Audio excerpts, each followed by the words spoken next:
이제 우리 말씀 같이 나누도록 하겠습니다. 그리스도예수 안에서 사랑하는 우리 새순 가족 여러분, 어느새 한 해의 절반이 지나버렸습니다. 어느새 계절이 바뀌고 오늘 오전에 오시면서도 느꼈겠지만 우리는 뜨거운 계절을 온몸으로 맞이하고 있는 것입니다. 지난 2022년 상반기는 여러분에게 어떤 시간들이었습니까? 제게는 개인적으로 정신없이 지나갔던 시간이었던 것 같습니다. 여러분은 어떠셨는지요? 이렇게 우리가 정신없이 살아갈 때 우리가 가장 먼저 잊어버리는 것들이 있습니다.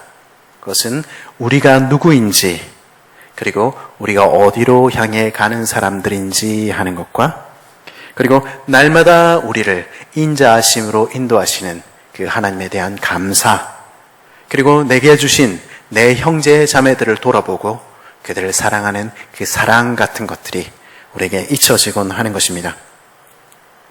그런 의미에서 한 해가 이제 반환점을 돌아가는 지금에 맥주 감사 주일로 지키게 된 것은 의미가 있는 것 같습니다.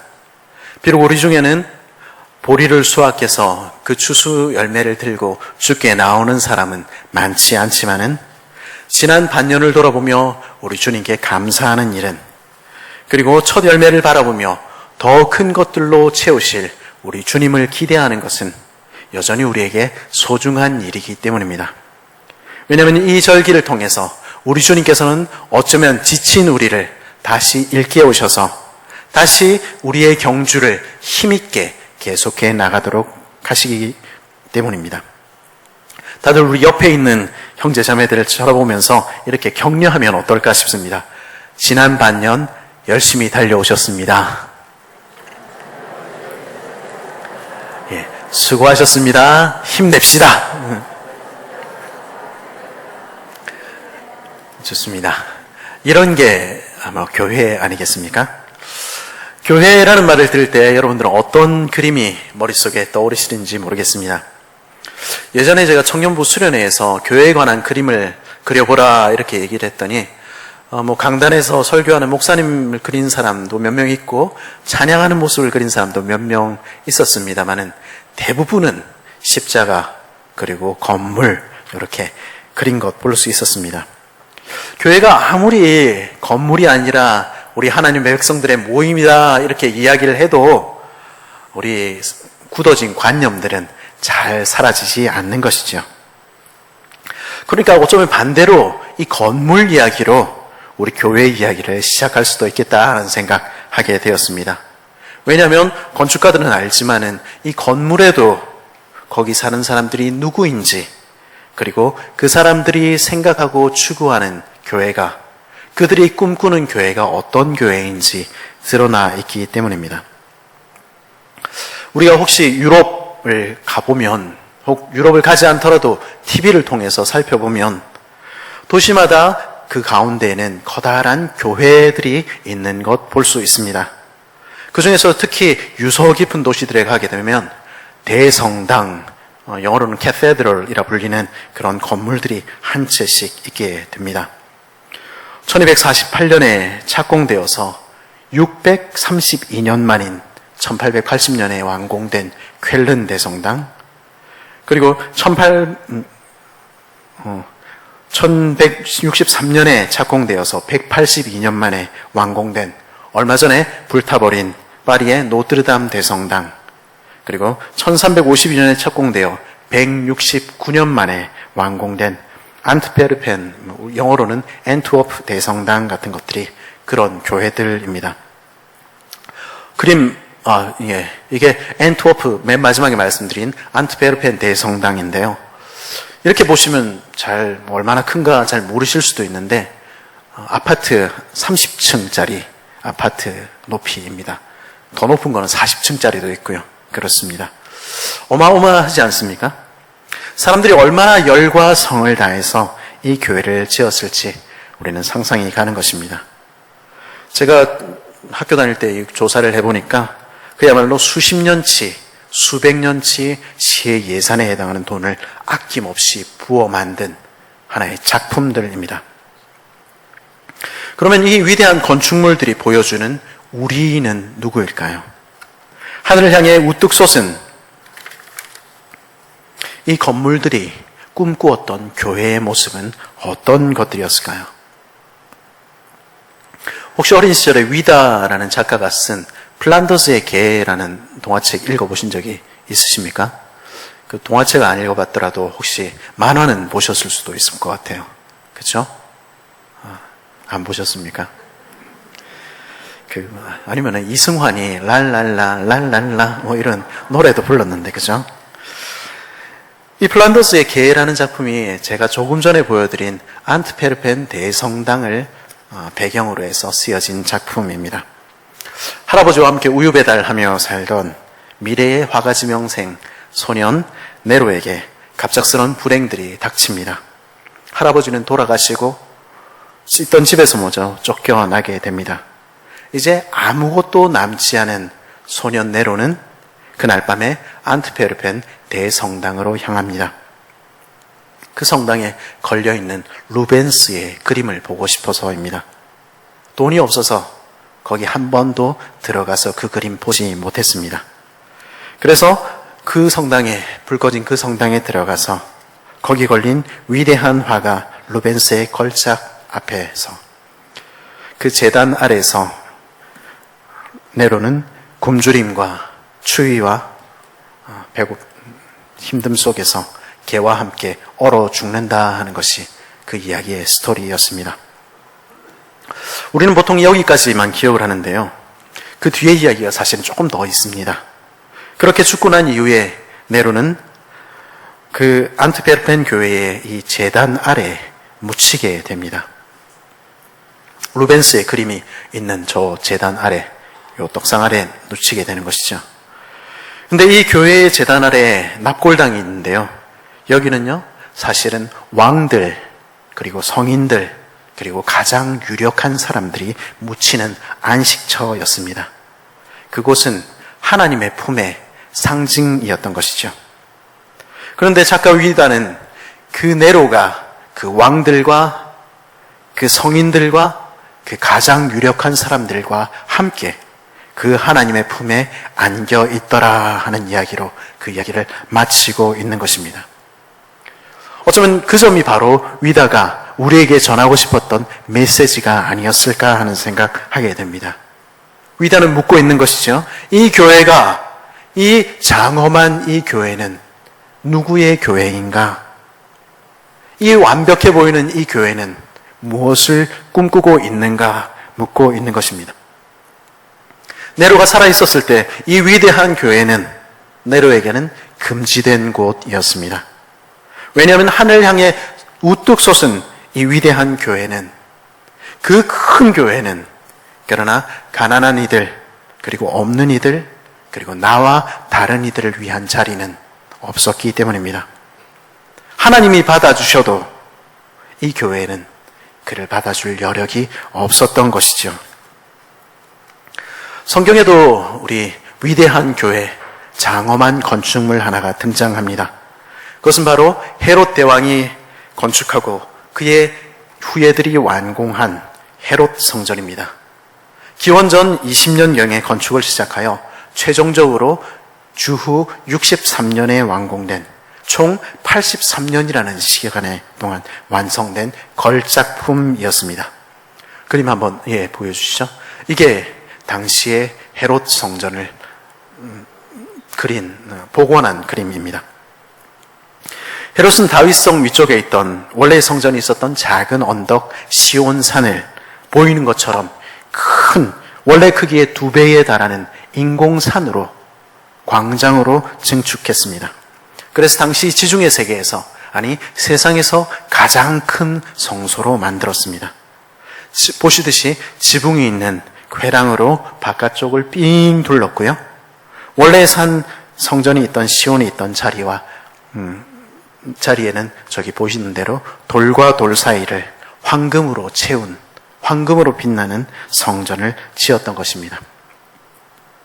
예루살렘으로 올라가기 위해서 언덕을 넘으면 저 멀리에서부터 금빛으로 찬란한 성전이 눈에 가득 들어왔을 것입니다. 얼마나 아름다웠을까요? 이 성전을 바라보느라면 우리 젊은 친구들 이야기하듯이 이 가슴이 웅장해졌을 것입니다. 예수께서 성전에서 나가실 때 제자 중 하나가 이르되 선생님이여 보소서 이 돌들이 어떠하며 이 건물들이 어떠하니까. 왜 그런 이야기 했는지 우리 짐작할 수 있겠죠? 이 위대한 성전은, 이 아름다운 성전은 그야말로 유대인들의 자랑이었습니다. 그런데요, 이 빛나는 성전은, 이 커다란 성전은 이방인들을 위한 자리를 가지고 있지 않았습니다. 성전뜰의 중앙에는 새로 증축된 부분과 원래의 시온산을 가르는 경계석이 있었는데요. 그 경계석에서는 이방인들이 이 벽을 넘으면 죽임을 당하리라 라는 글귀가 곳곳에 새겨져 있었습니다. 이방인들은요, 결코 그 성전에 들어가 하나님을 배울 수 없었습니다. 왜냐하면 그들은 그 빛나는 성전에 들어가 예배할 수 있는 우리 그룹에 속한 사람들이 아니었기 때문입니다. 이 세상에서 우리 그룹은 무엇으로 형성이 됩니까? 우리 사회에서 누가 우리이고 누가 우리가 아닙니까? 이 세상에서는 혈연, 지연, 학연, 혹은 재산, 그게 아니면 같은 동문, 이런 것들이 우리 사회에서는 우리인지 아닌지를 판단하는 기준이 됩니다. 제가 종종 듣는 얘기인데요. 혹시 성이 문씨, 우리는 하나, 이렇게 악수를 합니다. 그런가 하면, 고향이, 경상도 출신인데요. 그러면, 아니, 우리 식구 맞네. 이렇게 이야기하는 것이죠. 제가 한 27년, 28년 전에 제가 대학 입학 원서를 내려가고 있었는데요. 원서 마감 시간이 다 됐습니다. 급한 마음에 제가 무단횡단을 했습니다. 자수합니다. 잘못했습니다. 죄송합니다. 다시는 안 그러겠습니다. 근데 제가 무단횡단을 딱 하고 있는데 코너에 숨어있던 경찰이 딱 나오더니 손으로 이렇게 손짓을 했습니다. 딱 걸린 것이죠. 현장범 아닙니까? 제가 대학 입학 원서를 지금 마감 시간이 다 돼가지고요. 마음이 바빠서 그랬어요. 한 번만 봐주시면 안 돼요? 안 됩니다. 어림없습니다. 신분증 주세요. 신분증. 근데 제가 제 신분증, 제 주민등록증을 딱 내미는 순간에 상황이 달라졌습니다. 니 고향 지네가? 우리 동네네. 반갑다. 갑작스럽게 저는 제가 평생 알지 못했던 형이 한 명 생겼습니다. 고향 떠난 지 제가 10년, 제가 서울말 쓰고 있었는데요. 갑자기 제 입에서 유창한 사투리가 터져 나왔습니다. 형님, 멋있다. 저 벌금 내야 됩니까? 얼마 내면 됩니까? 형님, 그런 거 하나 못 해주겠나? 한 번 봐줬구만. 가라. 시험 잘 봐래. 예, 형님. 감사합니다. 우리가 이렇게 간사합니다. 그죠? 학벌, 재산 역시 마찬가지입니다. 우리 같은 그룹, 우리 편한테는 우리가 얼마나 관대한지 모르겠습니다. 문제는 무엇입니까? 우리 그룹에 속하지 않은 사람들에게는, 나와 같지 않은 사람들에게는 결코 우리는 그런 호의를 베풀지 않는다는 것입니다. 우리 선 밖에 있는 사람들, 그 사람들은 우리 안으로 들어올 수 없는 것입니다. 성경에 기록되던 당시에 하나님께 예배하는 백성 이스라엘인가 아닌가를 판단하는 기준은 할례였습니다. 사실 이스라엘 내에서도 빈부에 따른 격차 또는 지역에 따른 차별 없지 않았습니다. 이 갈릴리 출신 그러면 이방 갈릴리 출신이네 이러기도 하고요. 그리고 나사렛에서 왔다 그러면 아이고 나사렛에서 무슨 선한 것이 있냐, 성경에 다 나오는 이야기 아닙니까? 그래도 그들은 어쨌든 우리 그룹에 속한 사람들이었습니다. 왜냐하면 그들은 할례 받은 사람이었고 다른 말로 혈통이 같은 사람들이었기 때문입니다.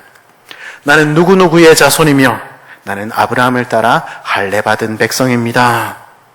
그리고 그렇게 받은 사람들은 우리 교회 안에, 우리 성전 안에 들어와 함께 하나님을 예배할 수 있었습니다. 무슨 말입니까? 하나님 예배하는데도 이게 혈연이 중요하더라 이 말입니다. 우리 교회 안에 들어오려면 어느 집안 출신인가 이거 따져야 된다 하는 것이죠. 그런데 문제는 무엇입니까? 우리라 불리는 바깥에 있는 사람들, 이방인들이 문제가 되는 것입니다. 혈연도 없고 지연도 없고 학연도 없는 이방인들을 위한 자리는 그 넓은 광장 어디에도 없었던 것입니다. 이방인들은요, 그 위대한 성전에 들어가서 하나님을 예배할 수 없었습니다. 그뿐 아니라 그들은 그 성도들과 함께 동일한 시민 될 수 없었고요, 하나님의 권속, 하나님의 가족이라 불리지도 않았습니다. 그들은 영원히 외인이요 영원히 나그네일 뿐이었습니다. 이런 그들의 처지를 가장 분명하게 보여주는 것이 하나님 앞에서 함께하는 식사 자리였습니다. 유대인들은요, 할례 없는 이방인들은 예배만 드리지 못한 것 아니라 그들과는 식사도 하지 않았습니다. 유대인들은 죄인과 세리들, 그들을 가리켜서 니네 이방인이랑 비슷하네, 그래서 우리랑 같이 밥 못 먹겠다, 이렇게 부르는 사람들이었으니까 이방인과의 식사는 당연히 금지된 것이었습니다. 너와 내 자녀와 노비와 내 성중에 있는 레위인과 및 너희 중에 있는 객과 과와 과부가 함께 내 하나님 여호와께서 자기의 이름을 두시려고 택하신 곳에서 내 하나님 여호와 앞에서 함께 즐거워할지니라. 함께 식사를 나누라. 우리 주님의 말씀하셔도 그건 내 기준하고 다르다는 것이죠. 하나님께서 그들도 함께 연결되어 예배하기를 원하신다 그래도 아니, 우리는 우리를 닫아 놓는 것입니다. 더 나아지고 더 달라지고 아니, 필요 없어. 우리는 우리로, 우리는 우리 교회로, 우리는 우리 성전으로 만족해, 충분해. 그들은 그렇게 이야기한 것입니다. 그리고 그것은요, 예수의 피로 구원받은 교회에서도 다르지 않았다 하는 것이 신약 성경의 말씀들이 우리에게 증언하는 이야기입니다. 혈통적 유대인들, 기존의 신자들을, 교회에서 오래 짬밥 먹은 사람들, 그런 사람들은 이방인들, 새신자들, 그리고 우리와 다른 이들, 굳이 그 사람들을 받아들여야 할 이유가 뭐지?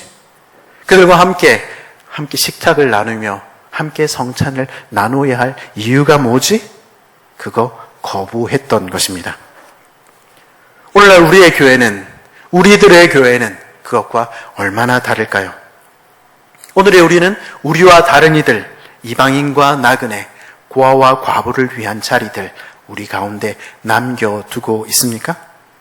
그들과 함께 먹기 위하여 우리는 그들을 기다리고 인내하고 참아주며 그들이 함께 되기까지 내가 고개를 숙이고 낮추고 있습니까? 어쩌면 우리도 이 모습에서 다르지 못할지 모르겠습니다. 그리고 그것이 이런 우리가 하나님이 만들고 싶었던 교회의 모습이었을까요? 아니요, 그렇지 않습니다. 하나님께서는 그날 성전 밖에 있던 그들, 멀리 있던 이방인들을 향해서 이렇게 말씀하셨습니다. 우리 19절 같이 한번 읽어볼까요? 시작. 그러므로 이제부터 너희는 외인도 아니요 나그네도 아니요 오직 성도들과 동일한 시민이요 하나님의 권속이라.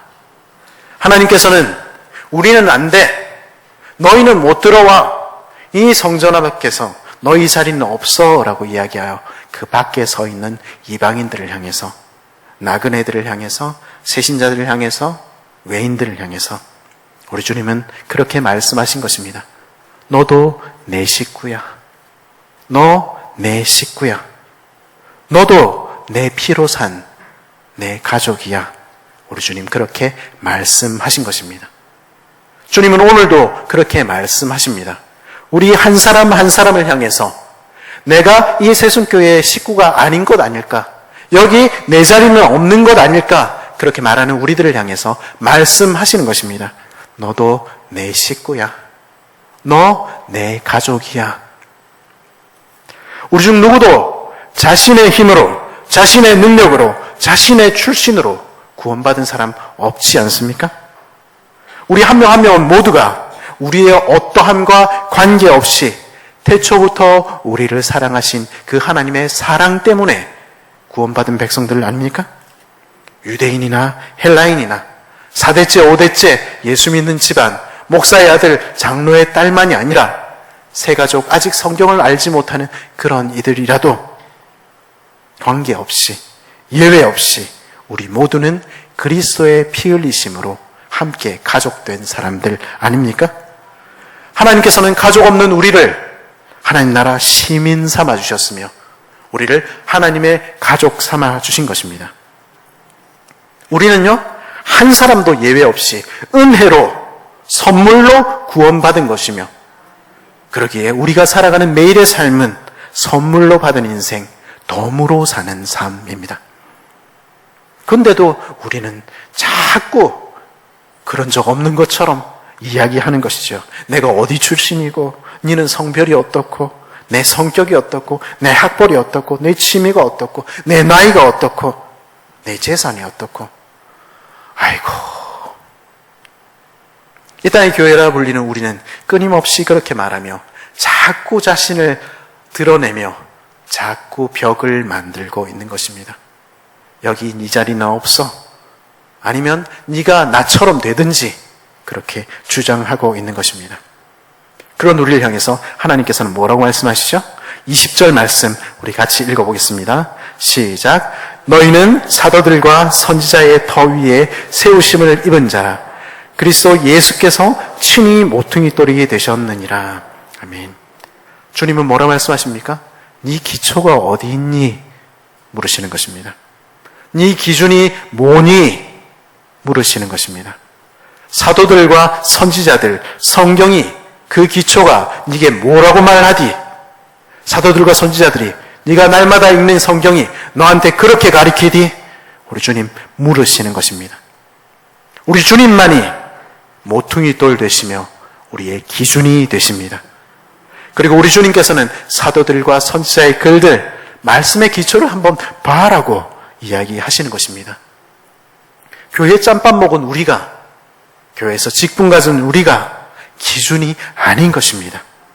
우리의 할례와 혈통이, 우리의 학벌이, 우리의 재산이, 우리의 지위가 교회의 기준이 될 수는 없는 것입니다. 모퉁이 돌 대신 그리스도께서 기준 되시는 그곳을 우리는 교회라 부르는 것입니다. 그리고 모퉁이 돌 대신 우리 주님께서는 서로 다른 건물들, 서로 다른 우리들을 연결시켜서 함께 하나님의 집 되게 만들어 가시기를 원하십니다. 사람의 생각으로 아름답게 만든 획일적인 집, 배타적인, 그래서 아무나 들어올 수 없는 그런 위대한 건축물, 그거 하나님이 원하시는 집 아니라는 것입니다. 바울은 그의 말씀을 통해서 주님께서 꿈꾸셨던 성전은 높고 위대한 시온산의 헤롯 성전이 아니었다고 말씀하시는 것입니다. 처음부터 깔맞춤하여서 그렇게 완성된 위대한 건축물, 그래서 거기 맞추지 못한 사람은, 그것과 다른 사람들은 들어올 수 없는, 배제되는 그런 교회는 우리 주님 꿈꾸셨던 교회 아니라는 것입니다. 그 안에서 건물마다 서로 연결하여 주 안에서 성전이 되어가고, 이 그림에서 우리 주님께서 꿈꾸셨던 것은 아마도 집집마다 그리고 가정마다 모였던 초대 교회의 모습 아니었을까 싶습니다. 그 교회들은요, 좁은 골방에 모인 교회였습니다. 그 교회들은요, 지하에 숨어 모인 교회들이었습니다. 그리고 그 여기저기에 모인 교회들은 그 헤롯 성전하고는 비교할 수 없이 그렇게 초라한 건물들이었을 것입니다. 그리고 어쩌면 그 건물들은 너무도 달랐고 너무도 다양해서 도무지 하나가 될 것 같지 않아 보였을 것입니다. 그런데 우리 주님께서는 그런 건물들을 서로 연결시켜서 성전되게, 주님의 집 되게 하시기를 원하셨다는 것입니다.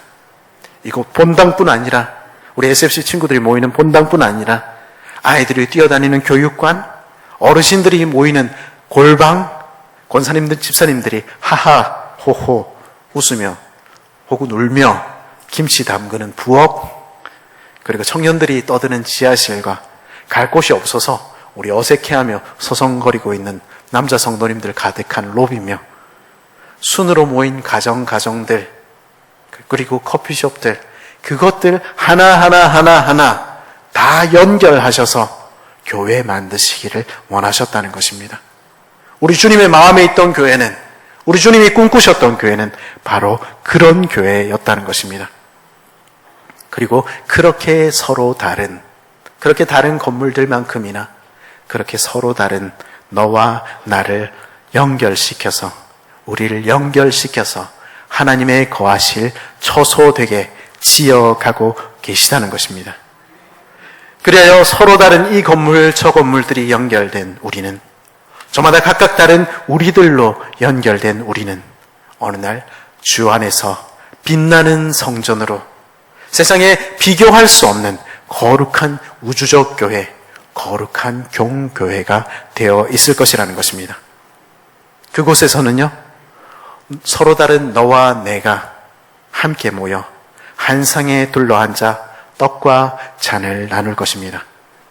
한 그리스도의 몸에 참여하는 한 세 사람, 하나님의 새로운 가족 되어서 그날 서로를 향해서 격려하며 얼싸안으며 함께 웃을 것입니다.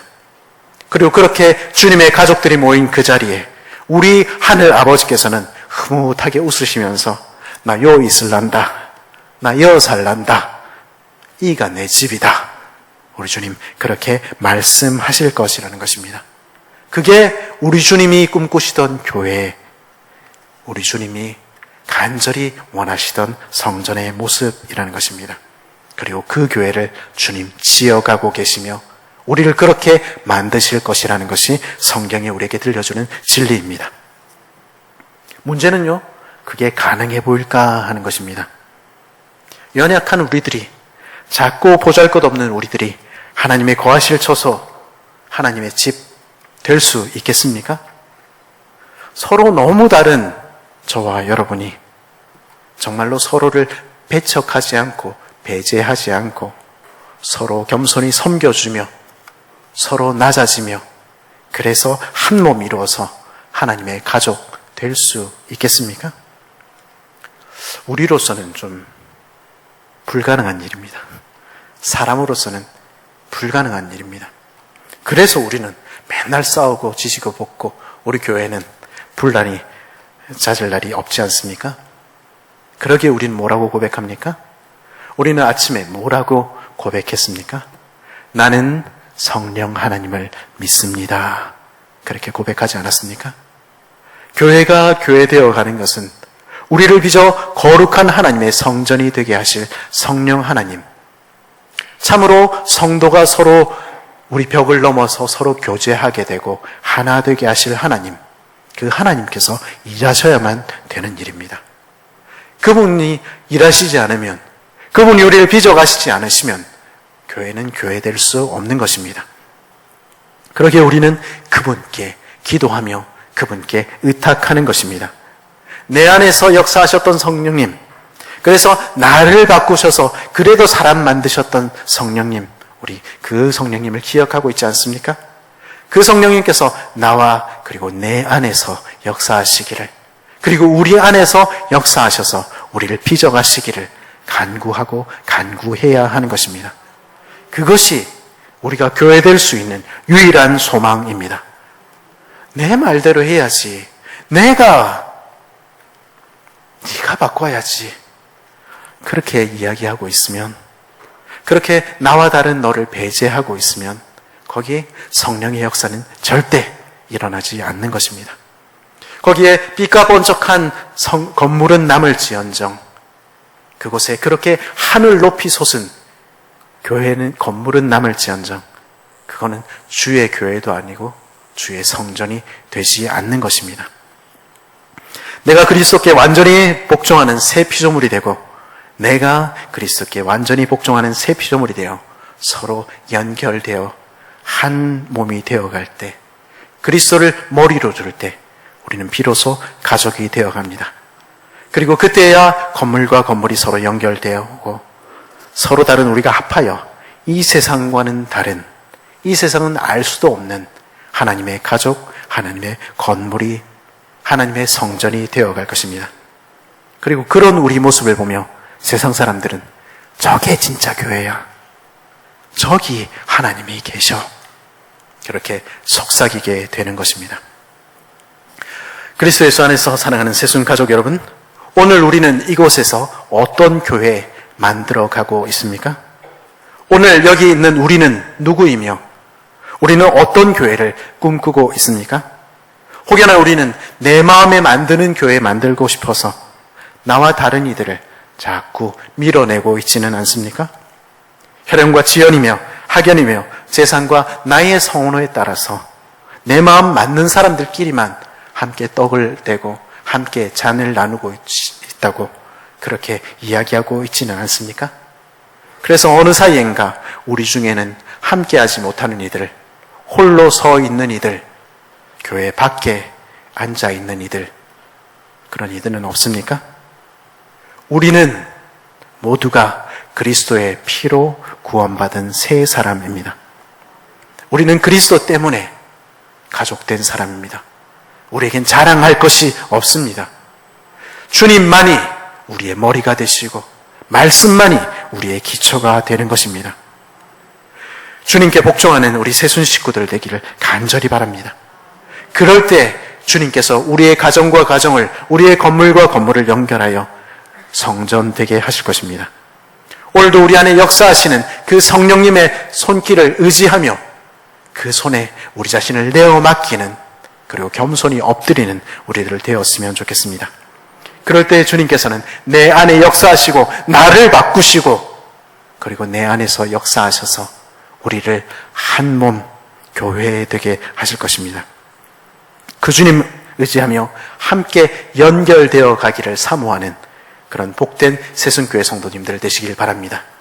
우리 닫힌 교회 말고 활짝 열어젖혀서 건물과 건물이 계속 연결될 수 있는, 그래서 함께 성전으로 지어가는 그런 새순교회 되기를 간절히 바랍니다.